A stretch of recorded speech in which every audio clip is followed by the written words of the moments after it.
What's up, idols? It's Cece Lesson 3. Welcome back to my channel. So for today's video, there's just 3 crime related issues I really want to talk with you guys about from Korea. We haven't done this in a while where we just had like an open debate about a certain topic, and I think it's time for us to talk about things again. Before we jump into this video, I do have a question of the day I want to ask you guys, and by the end of the video you will completely understand why it's relevant.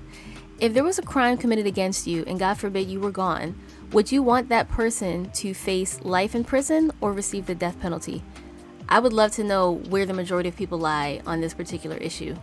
As always, if you guys like my videos, please watch until the end. Please check out some of the playlists I've made on my channel. There's story times put together, vlogs in Korea with the clubbing and the dating, and leave a like, leave a comment, help drive up the engagement, and here we go. There are 3 specific incidents I want to talk with you guys about. This won't be a long video, I just want to discuss. There's been a lot of recent criminal incidents and activities leading Koreans to have this debate and netizens to have this debate about how harsh and lenient punishments are for certain crimes in Korea. First thing I wanted to talk with you guys about is a little bit more lighthearted. So a few days ago, there were several Korean women who were seen around Seoul riding on the back of motorcycles wearing only bikinis. Now, it's summertime, it's like 35 degrees Celsius over there. What's that, like 95 Fahrenheit, something like that. It's been very hot and rainy, and a lot of people go to the beach. You know, not saying they were going to the beach, because they were not, but it's like a semantic thing, you know what I mean? It's bikinis are okay if they're at the beach, but if it's not the beach, then it's...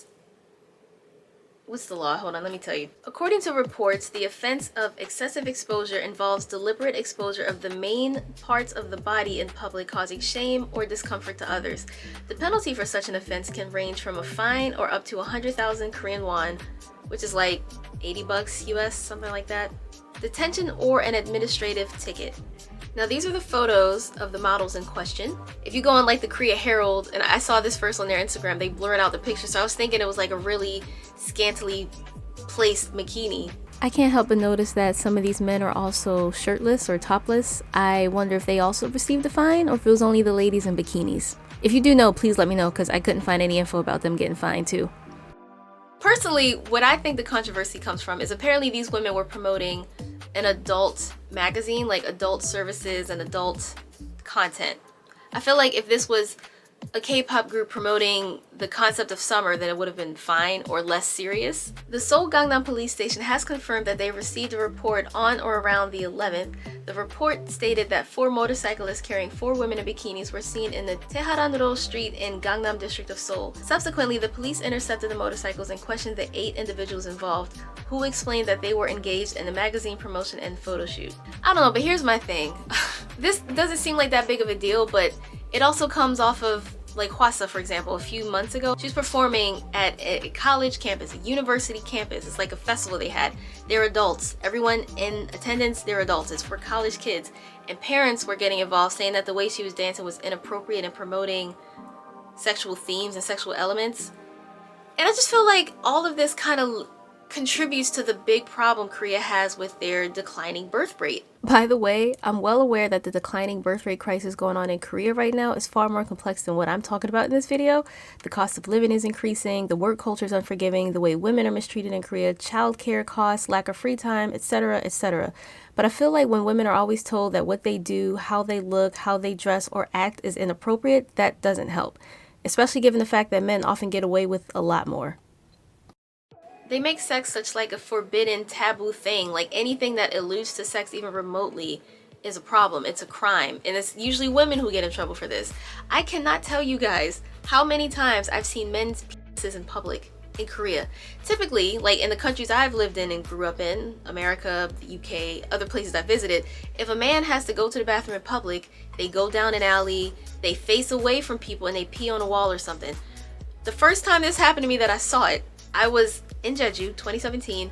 I was going down to my bus stop, so this is broad daylight. I was going to work. I was waiting at the bus stop, and I'm just kind of looking around like, oh, this bus is it's late, and I'm hot, and I'm cranky, and I'm looking around. I look over, and I see a man peeing into the street, and naturally, something you're not used to, I double took. I'm like, surely I'm not seeing what I'm seeing, and I saw what I saw. There was a man peeing in the street, peeing out, facing traffic.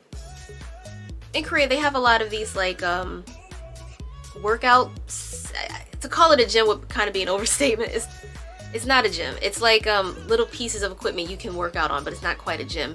And you see a lot of older people go there, but you also see a lot of men go there and they take their shirts off and they're working out in just shorts or pants or something.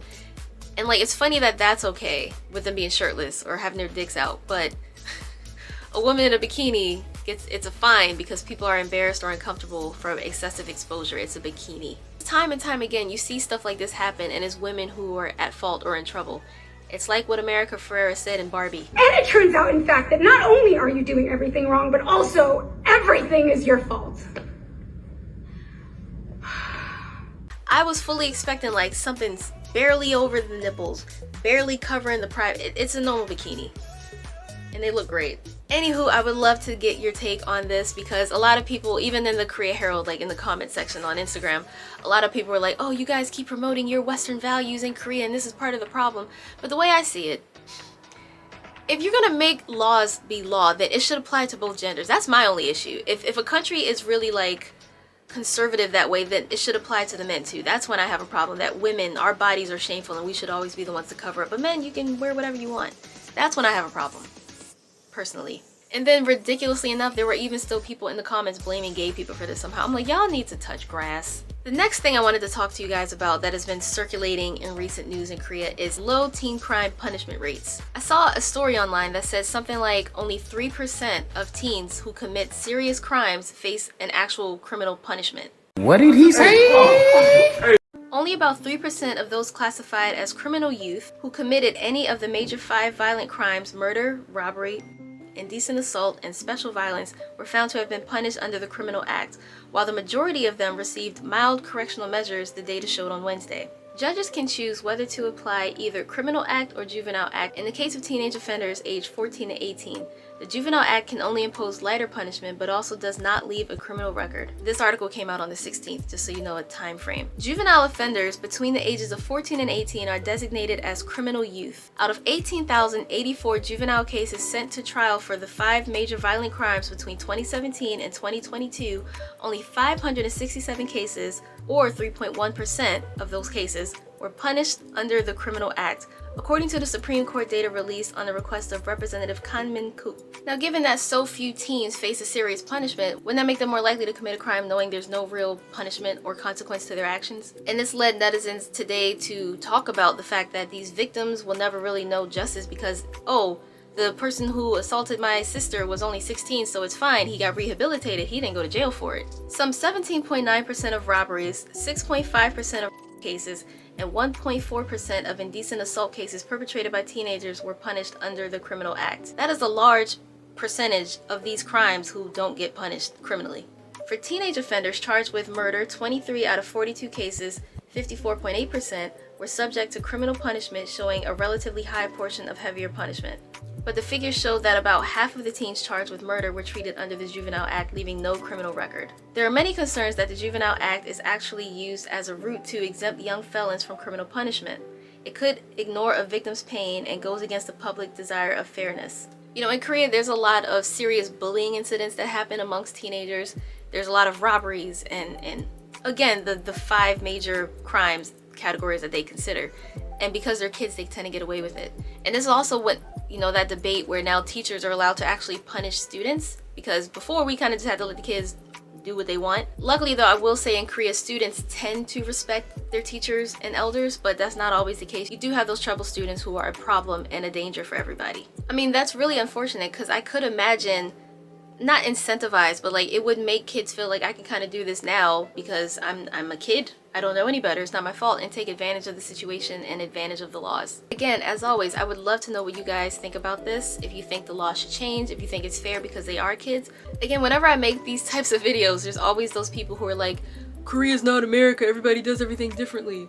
And that leads me to this next story because this one is the most serious that we need to get to today.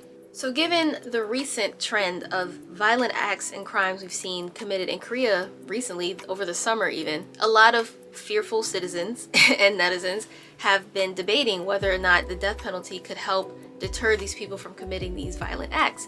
Because Korea does technically do the death penalty, though there hasn't been an execution since 1997, and they do death by hanging. So for those who don't know, we did talk about the recent trend of mass stabbings in Korea. Brutal things and the violent of a school teacher on her way to work in residential area of Seoul in recent weeks have not only escalated fears among the public, but also reignited a fierce debate over resuming executions of convicted criminals in Korea, which were halted 26 years ago. So given everything that's been going on, there's been an increased police presence around, and that didn't stop what happened to an unfortunate woman on Thursday. So after I filmed this video, his identity was released to the public as 30-year-old Chae Yoon-jong. A 30-year-old man identified only by his surname Chae brutally assaulted and raped a woman on a hiking trail in Sillimdong. He was arrested on Saturday, and the victim, who remained unconscious following the attack, died later that day. Shocked by the recent crimes, people have expressed their anger on internet communities, demanding that law enforcement authorities sentence the suspects to death and carry out the executions. The woman in her 30s was assaulted with brass knuckles in an alleged at a park in Sillimdong on Thursday. One of the reasons I wanted to talk about this one in particular, even though I'll probably get demonetized, but the Korea Herald, I find their Instagram account interesting because they often type a lot of insensitive and incomplete captions to their posts. So initially, when it was found out that the woman passed away, because when she was being assaulted, someone in the park heard a woman screaming and called the cops, and this was broad daylight. This was like just before noon, and the cops got there, and when they found her, she was unconscious, but she ended up dying later at the hospital. So initially they said they had to charge him with rape and intent, but now it's murder. And the way it was worded had a lot of people upset, and I tried to go back and find it, but they changed it because they end up having to do that a lot. They end up having to change how they caption things. It's sad to say, because now that she's dead, he'll probably get a harsher sentence, but if it was just and assault, I mean, he had brass knuckles, probably only gotten like, I don't know, maybe 2 to 7 years. People think that if they actually committed executions, like they're an execution state, like they do executions, it's not forbidden or illegal there, then they think this will deter a lot of these criminals. But here's my take, just my take. America, for example, depending on what state you go to, we have executions. Some states you do, some states you don't. And I don't think that deters criminals. Personally, if something happened to me, I would like that person to live their whole life in jail every day with a reminder of what they did. Death is quick, you know? Another thing I would consider is, in a country like South Korea where suicide is very high, and even one of the guys who went on the stabbing spree, or threatened to go on a stabbing spree, said he didn't care if he lived or died, he had nothing to live for. A lot of these people don't care if they die, you know, they probably prefer that. So I want their punishment to be dragged out. That's just my opinion. In Korea, I feel like it's easy to go and commit a crime and then yourself or die, because that is already very, very high in South Korea. I don't want to get too deep into this because there's a lot of fragile, it's still ongoing, like all this stuff just happened, but I would really, really love to know what you guys think about everything we've discussed, the bikinis, and how women tend to be punished for things like showing our bodies, the whole teen crime thing. I did not think it was that low. That actually scared me. And then of course this sad murder where the perpetrator will probably get like 25 to life, but people want him executed. Stay safe, everybody. Please stay safe. Thanks for watching. If you did, remember to like, comment, share, and subscribe, and I will see you guys next time. Annyeong.